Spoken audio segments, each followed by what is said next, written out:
안녕하세요. 임태형입니다. 오늘은 교육부가 2021년 2월 17일 발표한 고교 학점제 종합추진계획 그 내용 핵심을 짚어드리는 시간 가져보도록 하겠습니다. 2009년생 그러니까 2021학년도 현재 기준 초등학교 6학년 이하 학생들부터 본격 적용되는 고교 학점제는 이미 이전부터 많은 예고가 있었지만 이번 발표를 통해서 구체적인 실행 방안을 알 수 있고 그에 따라 앞으로 변화될 우리 학생들의 교육, 입시 여건에 대해 보다 실천적인 예상을 해볼 수 있다는 점에서 의미가 크다 할 수 있겠습니다. 아무래도 우리 학부모님들의 관심사는 입시에 있겠죠. 그래서 이번 발표 내용 중에서도 특히 입시 변화에 큰 영향을 미칠 수 있는 내용 중심으로 살펴보도록 하겠습니다. 먼저 고교 학점제의 개념. 제가 과거 영상에서도 자세히 다뤄드렸었지만 진로 적성에 따라 과목을 선택하여 이수하고 이수 기준에 도달한 과목에 대해 학점을 취득 누적하여 졸업하는 제도이다. 이렇게 요약할 수 있습니다. 결국 과목 선택과 학점 졸업이 핵심인데요. 과목 선택은 지금도 일선 고등학교에서 부분적으로 또 시범적으로 많이 도입이 되고 있지만 아직까지 학점제는 본격적으로 실행되고 있지는 않습니다. 저는 개인적으로 이 학점 기반 졸업제도는 입시 측면에서는 그렇게 큰 의미는 없을 거라고 봅니다. 특히 도입 초창기에는 그냥 형식적인 학점제가 될 확률이 높고 학점 이수 못해서 고등학교 졸업을 못한다든지 하는 경우는 거의 없을 것으로 보이기 때문에 입시에 미치는 영향도 매우 제한적일 것으로 보고 있습니다. 교육부가 해당 정책을 통해 기대하는 변화는 이렇습니다. 지금까지는 학교 유형에 따라 교육과정이 달랐지만 앞으로는 일반 계고에서도 학생이 원할 경우 특목고 수준의 심화 전문 과목, 직업계열의 과목 등 다양한 과목을 선택할 수 있다. 여기서 중요한 것은 과목 선택인데 진로와 적성을 고려한 과목 선택. 이 부분에 특히 주목할 필요가 있습니다. 지금 현재 우리 고등학생들이 학교에서 배우는 과목 편성을 보시면 도표처럼 크게 공통 과목과 선택 과목으로 구분이 되는데요. 지금도 사실상 공통 과목은 1학년 때 배우는 과목들로만 거의 구성되어 있고요. 실질적으로 입시에 비중이 큰 과목들은 이 선택 과목들로 주로 구성이 되어 있습니다. 이 중에서도 이 일반 선택은 수능 등을 고려할 때 사실상 필수 과목인 경우가 많고요. 보시는 진로 선택 과목들이 학교마다 학생마다 선택의 차이가 클 수 있는 과목들입니다. 지금 초등학생들부터는 이런 진로 선택 과목의 영역이 넓어진다고 볼 수 있는 겁니다. 물론 과목 수도 많아질 테고요. 지금은 진로 선택 과목만 절대평가제지만 일반 선택 과목들도 앞으로는 절대평가가 됩니다. 바로 이 부분이 입시에서는 중요한 변수를 할 수 있겠습니다. 물론 지금 보시는 이 과목 구조는 2015 개정 교육과정, 그러니까 지금 현재 고등학생들 기준이고요. 2022년에는 또 새로운 교육과정이 확정되고 아마도 2025년 고등학생들은 새 교육과정의 과목들을 배우게 될 예정입니다. 이번 발표에 그 윤곽이 어느 정도 나왔는데요. 자료 보시면 이렇습니다. 전문 교과완을 보통 교과로 편제하고 선택 과목을 일반 융합 진로 과목으로 편성할 예정이다. 이게 무슨 말씀이냐면 이렇게 새 교육과정 과목 편성을 보시면 보통 교과와 전문 교과 두 영역으로 나뉘는 것은 현재와 동일하지만 특목고에서 주로 배우는 전문 교과 완 과목들은 이제 보통 교과 선택 과목으로 편입이 됩니다. 물론 지금도 일반고에서 전문 교과 완 과목들을 일부 진로 선택 과목으로 편성해서 수업을 하고 있는데요. 아무래도 시범적으로 진행되고 있는 부분이라 제한적 요소들이 많을 수밖에 없고 이렇게 아예 보통 교과로 넣게 되면 제도적으로 진로 선택 과목을 보다 보편화시킬 수 있고 일반고에서도 다양한 과목 편성이 좀 더 수월해질 수 있기 때문에 바뀌는 것이라 볼 수 있겠습니다. 입시 관점에서 이것보다 더 중요한 것은 내신 성적 산출 방식의 변화입니다. 흔히 말해왔던 절대평가의 시대가 온다. 교육부 발표 자료 보시면 이렇게 현재와 2025년 이후 고교 성적 산출 차이점을 확인할 수가 있습니다. 지금 현재는 진로 선택 과목 이외의 과목들은 석차 등급이 표시되는 상대평가제지만 2025년 이후에는 공통 과목을 제외한 선택 과목, 그러니까 일반 융합 진로 선택 과목은 석차 등급 없이 성취도만 표기가 된다. 이게 바로 절대평가제죠. 그렇다면 이런 선택 과목 확대와 절대평가 도입이 입시에는 과연 어떤 영향을 미칠까? 교육부는 이런 제도에 맞는 2028학년도 대입에 대한 논의를 올해부터 착수한다고 발표했습니다. 그러니까 아직까지 대입 제도는 확정된 것은 없는 거죠. 하지만 우리가 여기서 한 가지 확실하게 예상할 수 있는 부분이 있습니다. 입시에서 내신 영향력이 크게 약화된다는 것입니다. 어찌 보면 당연한 이야기입니다. 지금처럼 내신을 정량 평가하는 입시는 존재하기 어렵다. 예를 들면 학생부 교과 전형 같은 것이 되겠죠. 그 첫 번째 이유는 기본적으로 5단계 성취도 성적은 학생들 순위를 매기는데 매우 제한적 지표로만 활용될 수 있습니다. 예를 들어 이미 이 절대평가제를 먼저 적용하고 있는 특목고 자사고 입시에서 중학교 내신 영향력을 보면 알 수 있습니다. 외고 국제고 자사고 입시에서 성적만 보는 1단계 과정은 학생들 전원이 내신 동점인 경우가 대부분입니다. 최근에는 경쟁률이 떨어져서 물론 그렇지 않은 경우도 있지만 어쨌거나 내신으로는 학생 변별이 거의 안 되는 거죠. 특히 상위권 학생들은 더 그렇고요. 그래서 결국에는 자소서나 면접 같은 2단계 전형, 그러니까 상급 학교가 실시하는 자체 전형 평가 요소들에 거의 100% 의존하게 됩니다. 입시로 치면 논술이나 예전에 본고사, 면접 같은 평가 요소들이 중요해지는 거죠. 그리고 설사 이 5단계 성취도가 어떤 변별력을 발휘할 수 있다고 쳐도 이 학점제에서의 성취도는 지금 현재 시행되고 있는 방식으로 봤을 때 고교마다 그 기준이나 성취 비율이 천차만별이라 대학에서 객관적인 지표로 활용하기가 매우 어렵게 돼 있습니다. 이게 무슨 소리냐면 지금 초등학교 학생들이 고등학교 가서 받게 될 성적표를 미리 좀 보자면 원점수, 그러니까 학생이 받은 학교 시험 성적 100점 만점 기준의 원점수와 그 과목을 수강한 학생들의 전체 과목 평균, 그리고 성취도, 수강자 수가 표기되는데요. 이 성취도가 중학교 때 표기되는 성취도와는 약간 다릅니다. 현재 중학교 성취도는 90점 넣으면 무조건 A, 80점 넣으면 무조건 B 이런 방식이고요. 고등학교들은 90점 넘는다고 해서 무조건 A, 80점 넘는다고 무조건 B가 아니고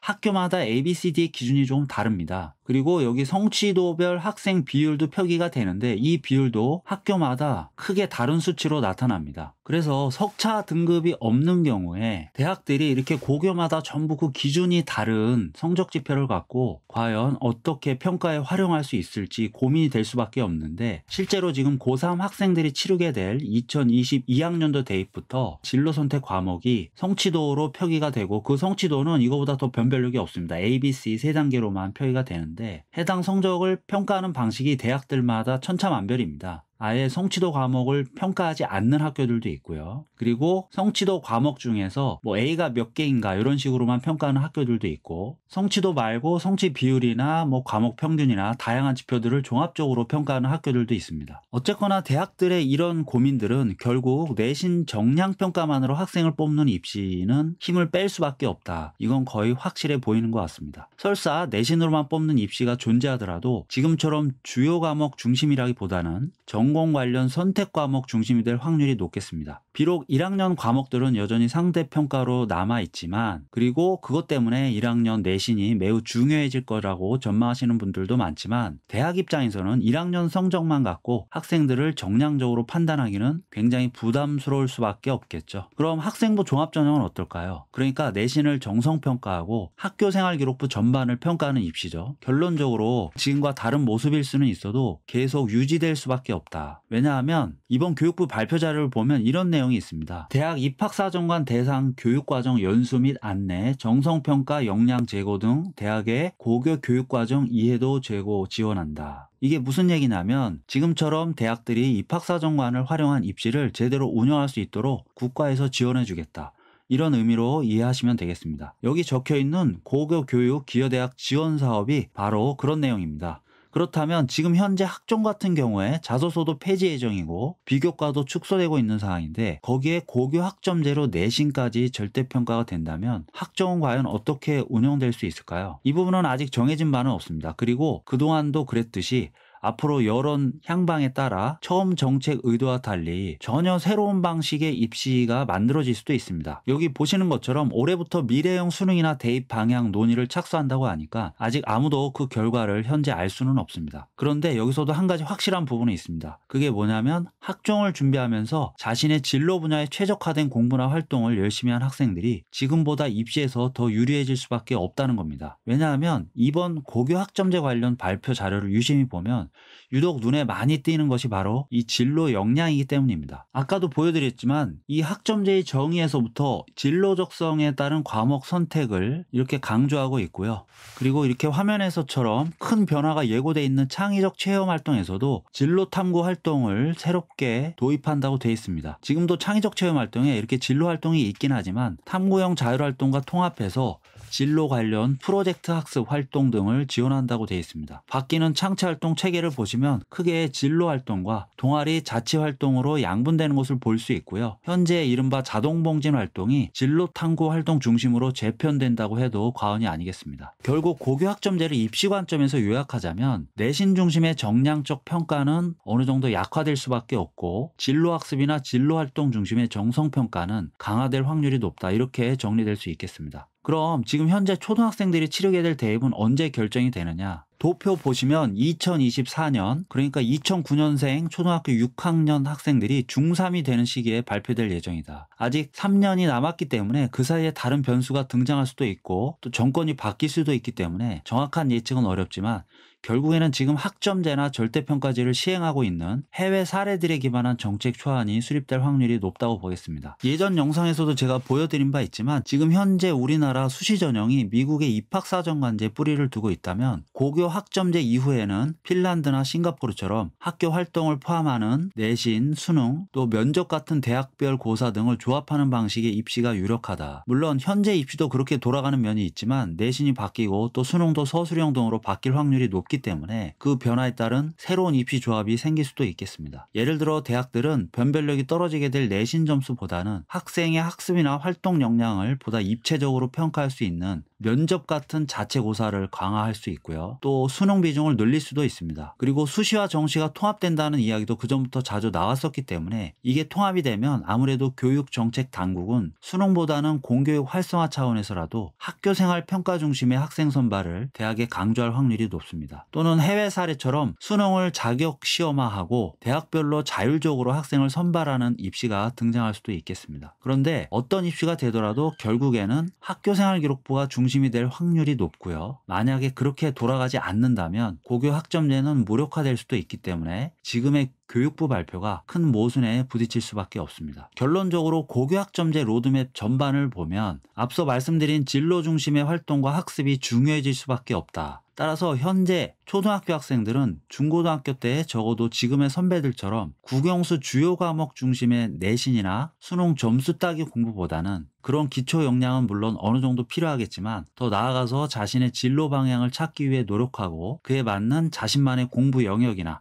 활동을 찾는 게 중요해질 수밖에 없다고 봅니다. 저는 이것을 진로 중심의 자기주도 학습이라고 표현하고 싶은데요. 여러 과목에 대한 기계적 문제풀이보다는 특정 분야의 문제 해결을 위한 창의력이나 협업 능력, 이런 것들이 그 핵심이라 할 수 있겠습니다. 대학에서 과연 이런 역량들을 어떻게 평가할 수 있을지, 또 학교 교육만으로 이런 경쟁력을 잘 길러낼 수 있을지는 아직 명확히 알 수 없지만 그래도 입시 준비의 기본 방향 정도는 알 수 있게 해준 게 이번 고교 학점제 발표의 의미가 아닐까 생각합니다. 오늘 영상은 여기까지 하겠습니다. 영상 댓글을 통해서 이번 정책 발표에 대한 여러분들의 추가 궁금증이나 개인적인 의견도 남겨주시면 그 다음 영상 제작에 꼭 참고하도록 하겠습니다. 감사합니다.